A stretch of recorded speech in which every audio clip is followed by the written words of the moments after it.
It is Tuesday, April 8th, 2025. Welcome back, everybody, to the weekly College Financial Health Show, where each week we look at financial data, we look at enrollment data, graduation rates, majors completion, and much, much more in the College Financial Health Show.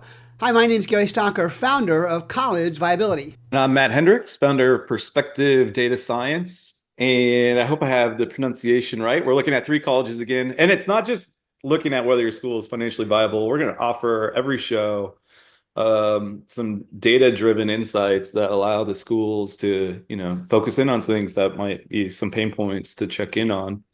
But today's schools are three schools. Azusa, did I say that right, Gary? Azusa Pacific I think so, yeah. University.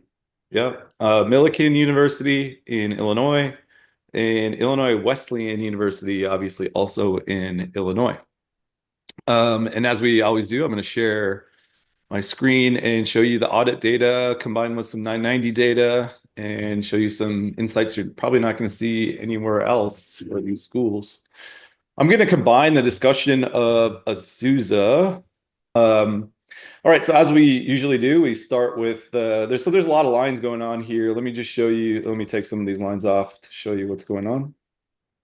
Okay, so the dark line is the median of all schools, and this is where you're seeing net income margin. And let me make sure it's zoomed in. Yeah, net income margin, which basically is the profit margin for the school in lay terms. And ideally, this would always be positive, right? You can see the median's always positive, positive, positive, positive, big positive with COVID, positive again, and then negative, negative. Part of that probably has to do with spending some of this money back here. And also maybe increased financial stress happening in the last couple of years. Yeah. But yeah, a healthy school is going to be positive every year, almost every year, with an average of about plus 1%. So you can see the two schools that we have here, Azusa, and the comparison mean school here, the green line is Illinois Wesleyan. So Illinois Wesleyan, neither school is good in terms of net income margin. And the reason is we've got a big negative number here, negative, negative, negative. There the COVID boost is, but then right back to negative, negative, negative. That's unsustainable.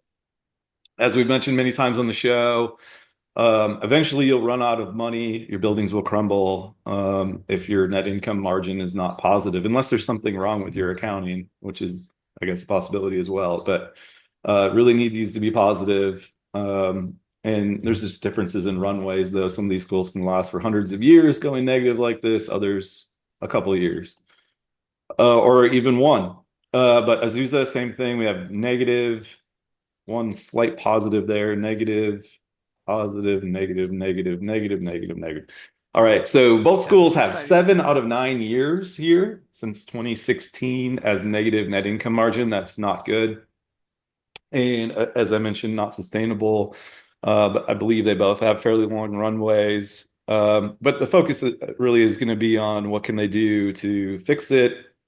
And one problem that I see here too is if you look at their endowments, a common thing that schools do that are financially struggling is just draw a lot of extra money off of their endowment, more than normal, which will make their endowments not grow very fast. All right, so you can see both of these schools have that problem.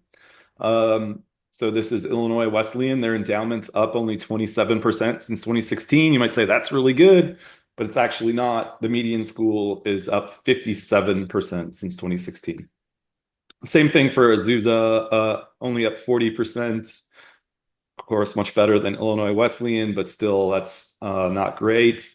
What it means basically in simple terms is that other schools are going to be able to outcompete you on price going forward. If their endowments keep growing faster than yours, they'll be less tuition reliant relative to you going forward, which is a problem.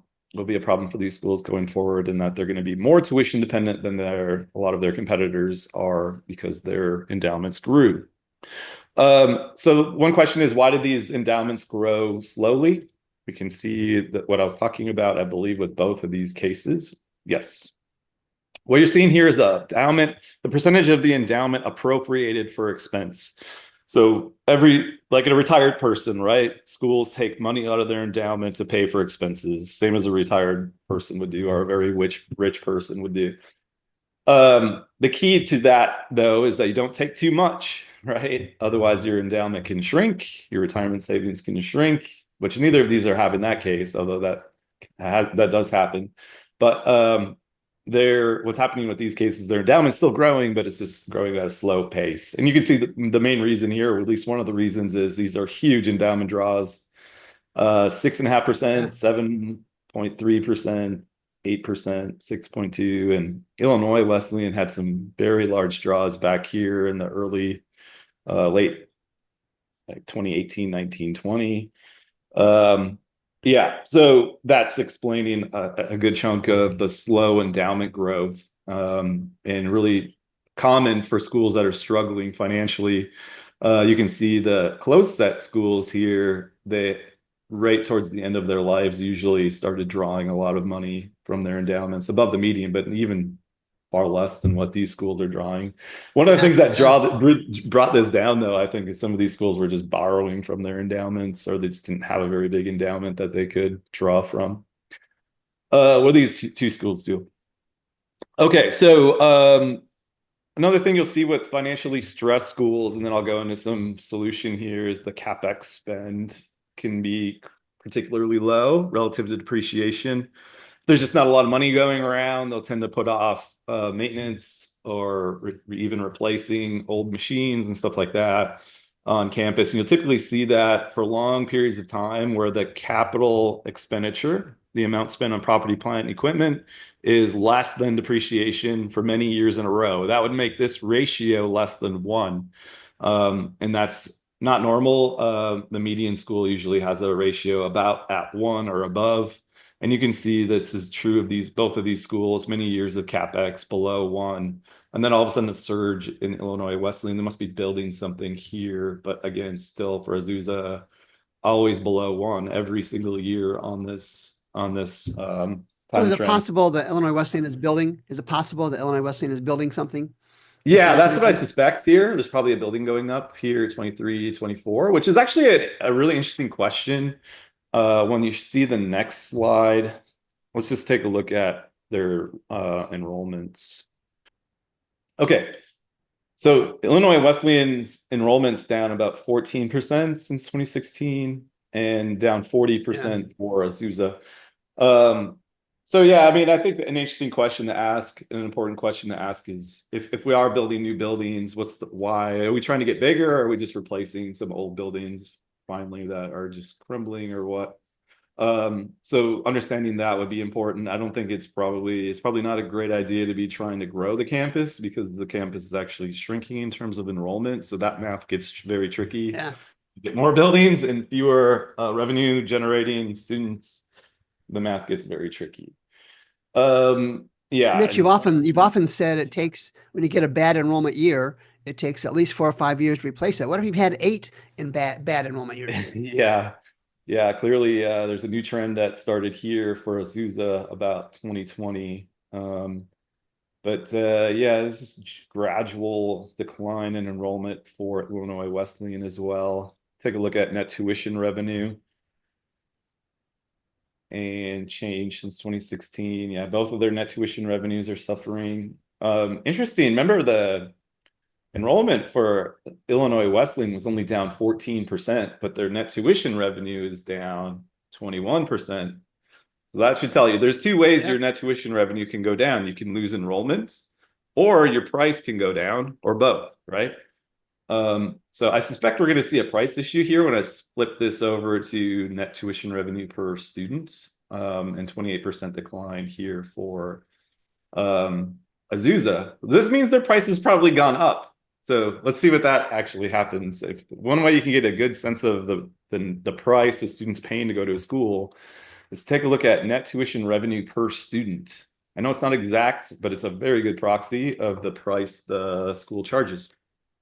And you can see right here exactly what I just said. Azusa's price has gone up to $24K almost, and it used to be about 20, so up about $4,000 per student on average. And by comparison, Illinois Wesleyan's price has fallen from, well, at its peak, it was about 23,000. At 2016, it was 22,000. Now it's down to 20,000. So that explains why you're seeing a bigger loss in net tuition revenue for Illinois Wesleyan relative to its change in enrollment. Enrollment's only down, I think the numbers were, enrollment's down 14%, net tuition revenue is down 20. The reason that's a bigger loss in net tuition revenue is their price has actually fallen as well.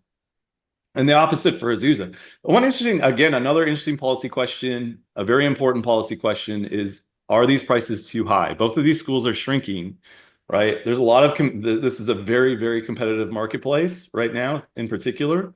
And if you're charging $20,000 per student on average for tuition, when the average school is charging about $15,000, it raises important questions about, are you just pricing your school too high, right? And if they're seeing there's a lot of ways to dig into this, and we can do it in a strategic compass, but I think it's definitely worth a deep dive onto the pricing strategy. Both of these schools have very high net price, it looks like, on average. And these are all just private colleges. Yeah, this is relative to all private colleges, but they're above the 75th percentile here. So I mean, you're getting up there in price. So I think it's definitely worth looking into. And if we had an advanced or a strategic compass, I could get a sense of what they look like compared to their peer set. And see perhaps, especially with a really sharp decline in enrollments, it's not common to see that the net price is also going up, unless that's the causal factor, right? But usually schools respond by reductions. There's like reverse causality here. Usually you see the other causal link, right? Or, oh my gosh, we're losing students, let's reduce the price. But maybe it's the other link for Azusa, right? We've increased the price and that's causing us to lose students. So they should check into that. It could be an issue. Right, there you go. It's policy questions to check into. It's not that hard to check into this. Like I said, we got the strategic compass that can do it in a matter of one day, and get a sense of what the net price looks like relative to peers and other peer competitors. So pricing, staffing. Let's take a look at staffing for these schools. So those are revenue side policies we just talked about, pricing strategy, enrollment strategy. It could be that their yields are very low because the prices are high. But you got to dig in more and figure that out. Let's take a look at employees per FTE. You see something here, Gary, for Illinois Wesleyan? Yes, 116 staff. They're trying to cut back on employees. Yeah, more staff than students generally is not going to work out very well financially, and it's probably not necessary. I mean, some of the best schools on the planet have far more students than they do staff. I know there's some economies of scale and stuff like that, which needs to be dug into, but this doesn't look right. Okay, even for a small school like Illinois Wesleyan, typically see small schools right at this median. It is above the 75th percentile.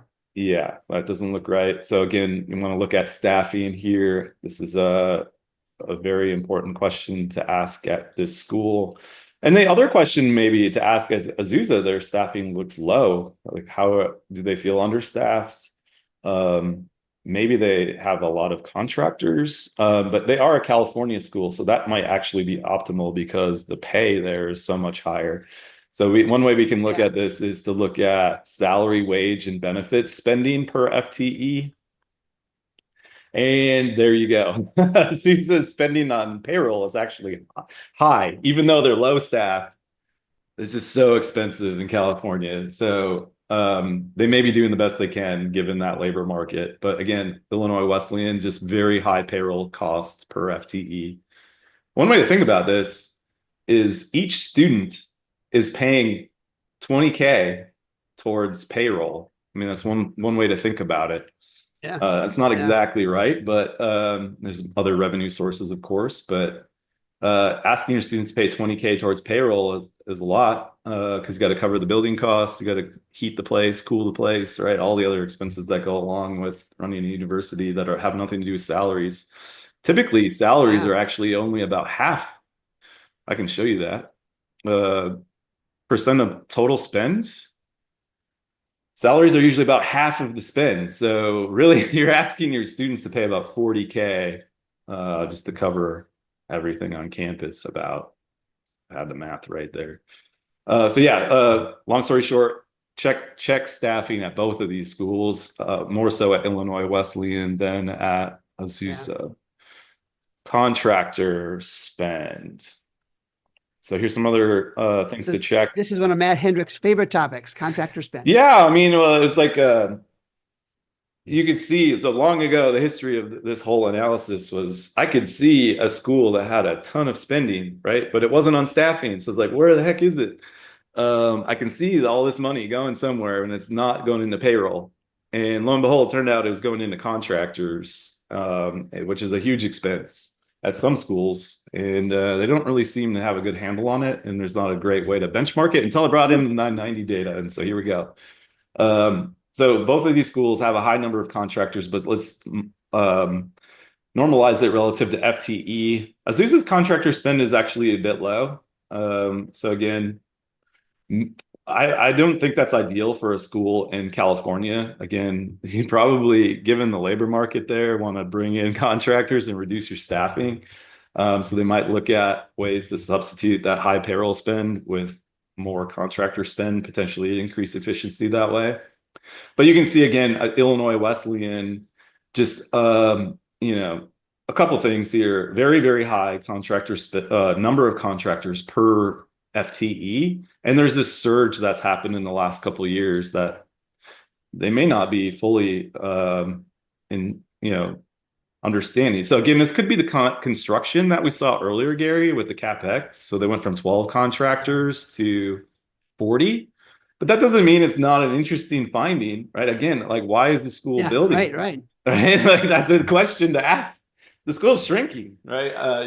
You probably don't need more square footage, right? In fact, you may need less. So those are questions I think the board and faculty, alumni, administrators should be asking.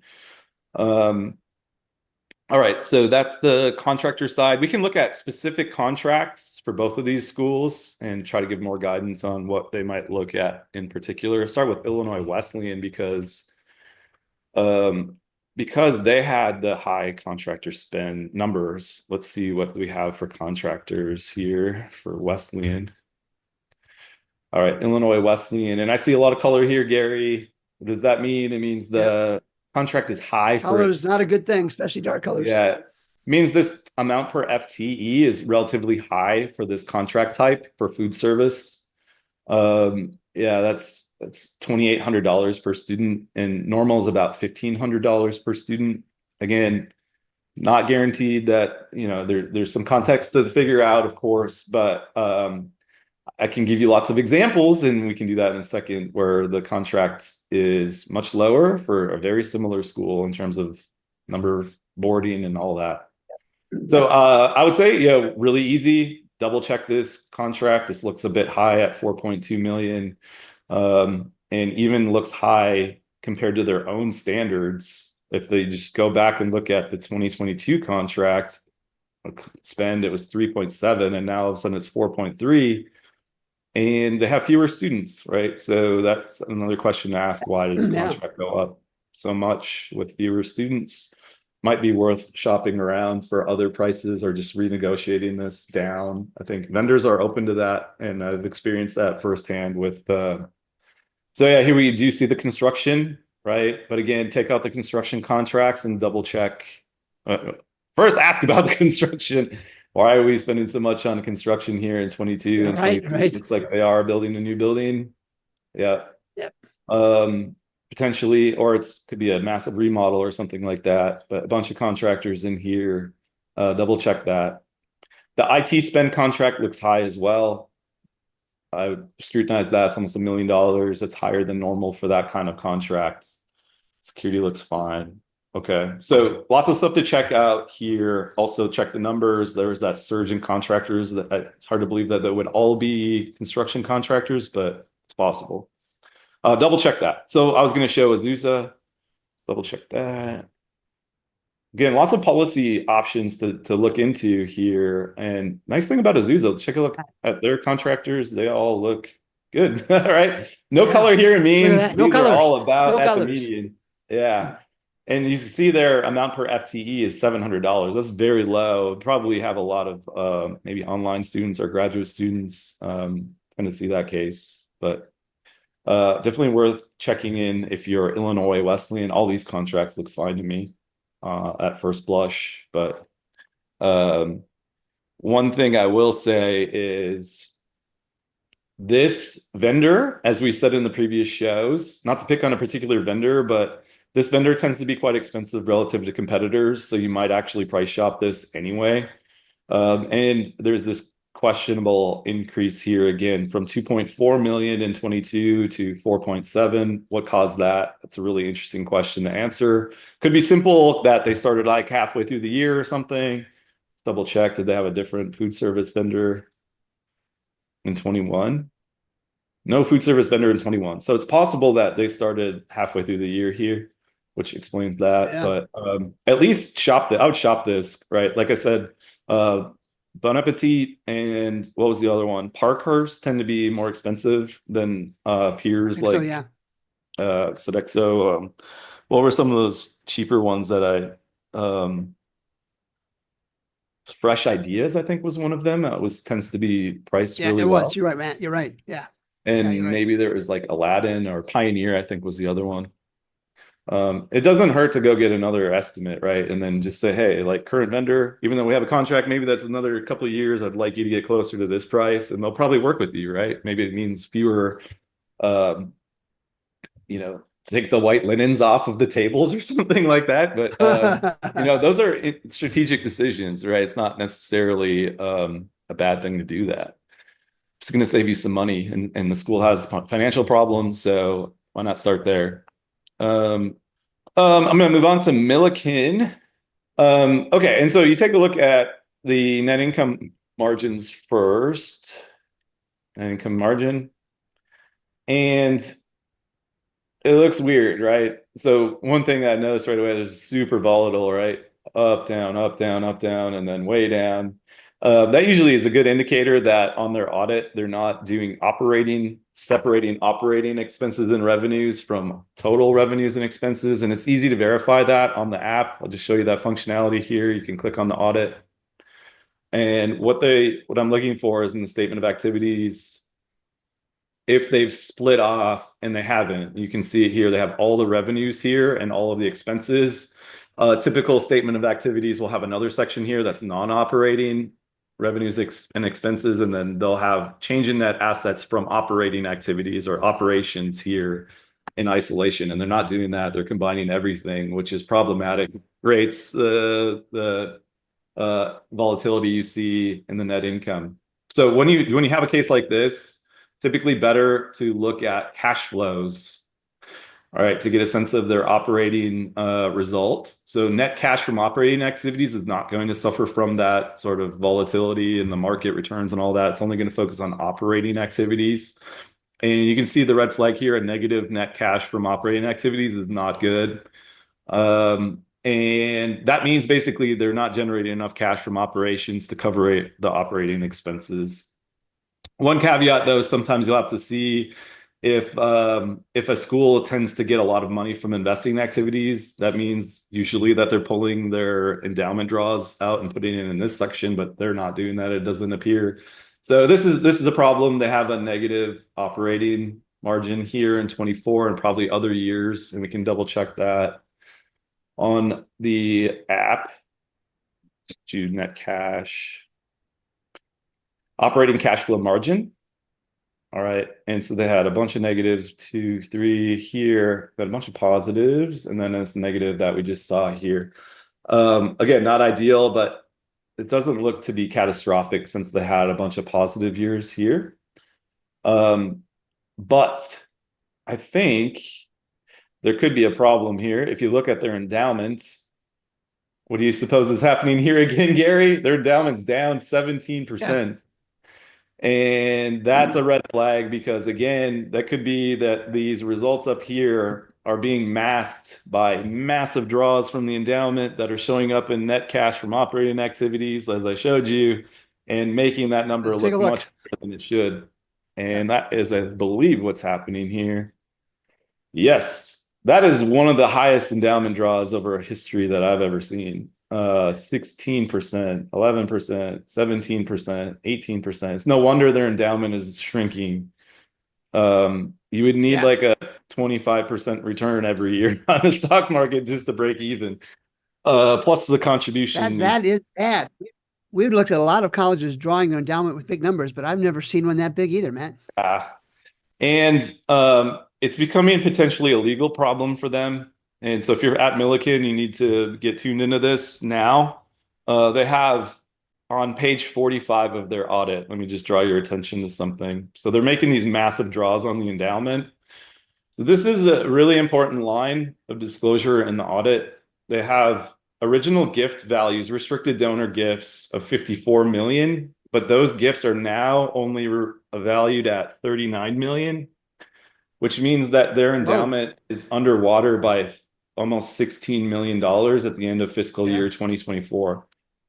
Okay, so that may not be a huge deal, but I see a lot of endowments that are underwater, but that's a big underwater value, especially given that the school only has $40 million in revenue and is running a deficit. It's not clear how that's going to be repaid. And these deficiencies are not part of market fluctuations. Their returns have been positive. It's all about those big appropriations, I would imagine, unless they're Yeah. really bad at investing, because the market's been crushing it, and every school's endowment's way up if they just invest normally. I could check their returns, but this is a self-inflicted thing, it appears to me. There were very, very big Yeah. draws, which opens them up to legal potential lawsuits from donors, and maybe even the Attorney General's office. So this is something that's going to need to be paid down very fast. And they're planning to pay it back with donor contributions. It's kind of a curious strategy because you've already violated the Yeah. donors' agreements, and then you're going to ask them to give you more money. I don't want to overemphasize this, but this is not good, and definitely needs to be scrutinized by the board and all stakeholders, especially given what's happening right now in the stock market, Gary. If the stock market is down Yeah. 20% this year, this underwater endowment could go, to 30 million at the end of this year just from the market being down, and which would actually make this statement up here true finally. Where it's the market fluctuations causing this, but it's mostly the big draws during good years of the market. And now we Yep. might have a reckoning in the market this year, which could be catastrophic if they're underwater 30 million on this endowment at the end of this year. That could be pretty damaging. And I made a note of that. If the market's down this year, that underwater endowment's likely to also grow, that underwater portion, and that could be a problem. All right, let's see. Specific contracts, staffing. Yeah, they have a lot of the same issues. They have high staffing to check out. So if they want to balance their budget, that's one option. I think on the revenue side, net tuition per student. Yeah, they both have declining enrollment and declining price. So let's show that. So net tuition revenue. Whoops. Tuition. So here's the revenue side strategy, or just some things, some facts to help you develop strategy. So first of all, their net tuition revenue is down quite a bit, from 30 million to 22 million, 23 million. That's up quite a drop in percentage terms. I think, I could give you the exact percent, but it's not Look how really close that is to the red line for closed colleges. yeah. Let me just do net tuition. I'm going to show you the percent change. Yeah, it's down 24% and a sharp drop in just the last couple of years. So that's problematic. Probably some small classes coming in here combined with a lower price. So let's take a look at net tuition revenue per student. Take a look at, watch at 21-22 if the price drops sharply there. Net tuition revenue per student. And yes, it does. $3,000 price drop. I wonder if they tried a tuition reset here and just kind of bungled it with actually reducing the net price. That's not good. That's a really sharp drop in net price in just 1 year. So you see the catastrophic effect that had on net tuition revenue. Not good. And here's the thing, check if their enrollment went up I mean, it's easier to check the freshman class than the strategic compass, but if this big drop here in the net price didn't give you a much bigger freshman class, then I would say immediately bring it back up. That happened actually at Yep. the school I was at, and has happened at several that I've seen since. Per FTE employees, again, not as high as Illinois Wesleyan, but this is definitely, there's some room to bring this down, and you can sell it to your staff too, right? I mean, people are reasonable generally. If you have far higher number of staff per FTE than what is normal, then sell it to them. Yeah. Contractors, yeah, let's take a look at a specific. Their actual numbers of contract looked okay, but let's take a look at here's this Aramark contracts. I actually made I just made a post about this. It looks like this Aramark contract is a bit high. Yeah, they've got one for food service and one for maintenance with Aramark. Interesting. And a construction one, that must be some maintenance, but let's take a look at this maintenance contract in particular. That is suspicious. Again, may not be, I don't want to do 2023. Let's do greater than, let's do the last 2 years. Greater than 2021. All right. And I want to focus on this maintenance contract. All right. So I just made a post about this. So notice the school shrunk quite a bit from 2022 to 23, but yet the maintenance contract has gone up by $1 million. It already was high for their size in 2022, and now it's much higher. Yeah. $2,000 per student just for maintenance and grounds. Again, it's possible that this is okay, but you need to dig, right? This is easy to check, get some price quotes, double check if you actually need to have beautiful maintenance ground, beautifully maintained flowers and all that. This could be an easy place to cut $1 million if we can just go back to the contract in 2022. It could be more complicated than that than I'm able to see with this, but it's up to the staff at the school, the board to make it happen, right? Do a deeper dive, research on this, get some price quotes, and you don't know, there could be $1 million here to save or more because this contract was already high to begin with. So I double check this contract, talk to Aramark about how you might bring it down below even 2.5 million, maybe, right? Just see what you can do. Maybe they can do fewer mows or something like that. All of that is going to add up over time. There you go. So we're looking at the 2025 College Viability app, and let's take a look at our 3 colleges. And as Matt well knows, I always start with graduation rates because we pay colleges to graduate students, not just to have them attend classes. And again, these 3 are not as bad as I've seen. Matter of fact, Azusa, and Illinois Wesleyan do a decent job. Illinois Wesleyan in particular does a pretty good job of graduating students. And Matt Millikin, for all their financial issues, they don't even, on average, over the last 6 reported years, they don't even graduate half of their students. And Matt, that's going to get them on my take them off my Christmas card list, because you got to graduate students to be able to be to be a fully functioning college. You got to graduate students. Let's take a look at a different perspective on enrollment. Matt took a quick look at this, and I always look at the change, and we can see that for the enrollment for these 3 colleges, that all 3 have had declining enrollment. Not a big deal. We can see Azusa has suffered what, Matt? That looks almost 50% loss of students in the last 6 reported years. And again, the data is from this is just data the colleges themselves submit. When enrollment goes down, maybe it goes down from year to year, and we can see, look at this, Matt. The red numbers indicate a lower value from the previous year. After 2016, which was the base value, every single year, Azusa enrollment went down. Not a good scenario. I know they have some issues. I've seen some media about Azusa. They have some issues as well. But this is the data. This is the Moneyball era. We can tell you whether you're a college president, a board member, faculty member, student, family, local community leader. The data is there to say, hey, there's an issue here. And you saw Matt delve into great depth on these colleges. And I'm just touching on the surface. Let's look at one other item. Let's look at tuition and fees. And again, look at this. Now, you shouldn't fall out of your chair, because we just saw, Matt, that all 3 had decreasing enrollments. There's different reasons for that, for sure, and Matt touched on those. But look at this.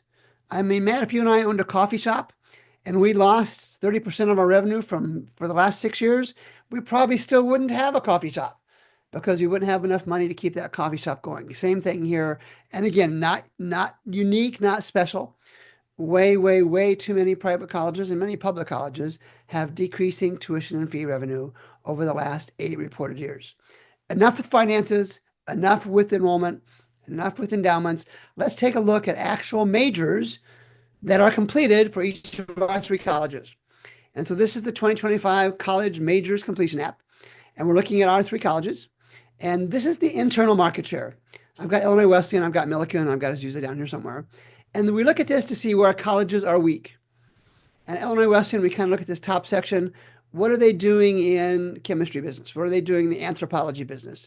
First of all, the numbers are low, and it's a really small percentage of their internal market share. I'll show you external market share here in a second. We also look at this to make sure colleges aren't too heavy. Anything over 30% concerns me. We don't see that here at all. So they've got a decent balance on some of these majors in the bottom. You can pause the video to take a look at this more closely if you're interested in what's going on at Illinois Wesleyan.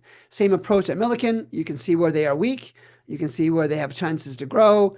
And we can start looking at the bottom. And again, we can go from 2020. Their market share in business administration was 12% internal, 29 students, essentially flat over the last 4 reported years, and the same thing for the market share. But again, Matt, this is data that you can use to say, hey, where am I, if I'm at, where's this one at? If I'm at Millikin University, where am I getting some growth and where am I not getting some growth? Either to look at doing partnerships with other colleges or actually looking at where these colleges should be ones that I need to get out of, or whether these not colleges, these majors are ones I should get out of, or whether these majors are ones I should look to grow my percent market share internally and externally. Same thing for Azusa. But the other thing I want to show, I went to Illinois. So let's look at market share. And I think it's Illinois. Yeah, the state of Illinois, bachelor's degrees for accounting and accounting related services. Again, there are 60 some odd majors or common majors that we pull out of the IPEDS data.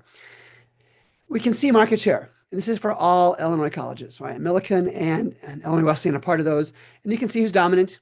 And we can look for one of our 2 colleges, and it may take a while. There's Illinois Wesleyan has 2% of the Illinois private college market share in accounting. Millikin has 1%. And Matt, give me your favorite major. Econ. Economics, right? So let's look at economics because that's Matt's background. Same thing. We can now see economics.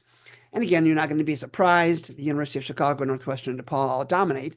But again, we're looking at our colleges, Illinois Wesleyan. Yes, 14 students graduated. But in terms of market share, that's really small. We can even look at a bigger picture of that and see the market share. We can see the dominant players and we can see the less dominant players. Look at the data, do with it what you want, but at least look at the data. And then finally, let's take a look at growth. And this is going to be a handful of colleges. So let's look at the bachelor's degree. And astronomy is not a good enough one. Let's go to maths, economics. And we can see a set of 3 colleges here. Actually 5 colleges. And we can see what the trend has been. University of Chicago has grown their econ business. Northwestern is flat, and you can see the other 2, the other 3 listed aren't really much of a player in terms of overall graduation of majors in economics at the bachelor's level. So, Dr. Hendricks, we do this every week. Next week, we'll be doing the review of our 100th college. So it looks like we're on a pace to do about 150 some odd private college financial health reviews and maybe some public colleges in the coming weeks and months. It's the Moneyball era. I think I mentioned that earlier. Use the data. Don't use the data. Question the data if you want. You're welcome to do that. But if you're choosing to stay with your internal data only, trust me, you may not believe me, but I do this every day, day in and day out. You're going to fall behind. Matt, final comments before I wrap this up. Yeah, again, just emphasizing looking at your own internal data. Remember the contract I flagged at Millikin, looks like they've had Aramark doing their maintenance contract for at least 9 years, probably much longer. And it looks like they're just giving them a bump every year, right? Like, so that's the symptom of just looking back at what you did last year, add some inflation, right?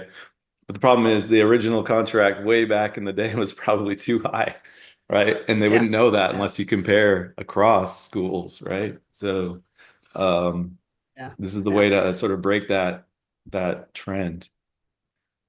So, Matt, next Tuesday when we do our 100th show, should we wear a shirt and tie? Should we kind of dress up for our 100th show? Our 100th college review, not 100th show, our 100th college reviewed. I like the relaxed apparel, right? Okay. All right, we'll stick with that. Hey, for those watching live or for those watching the recorded version, and the recorded version always has some enhanced graphics. We zoom in, give you a better feel for things. We thank you for making the time. We appreciate you looking at that. Send your feedback. If you're from one of the 3 colleges we did today, or from any of the colleges we've done, the last 97, I guess it would have been, drop me a note. I'll give you the contact information. We'll welcome you to come on the show to look at your data, talk about your data, give you some ideas to kind of do that stuff. And if you just want to look at it privately, drop me a note. Get contact information in the show notes, and I'll set up a private demo to show you all the tools available. You can make the decisions which ones will help you the most. So for Dr. Matt Hendricks, I'm Gary Stocker. Another episode of the College Financial Health Show has ended. We'll be back next Tuesday, and we'll do our 100th college. Until then, so long.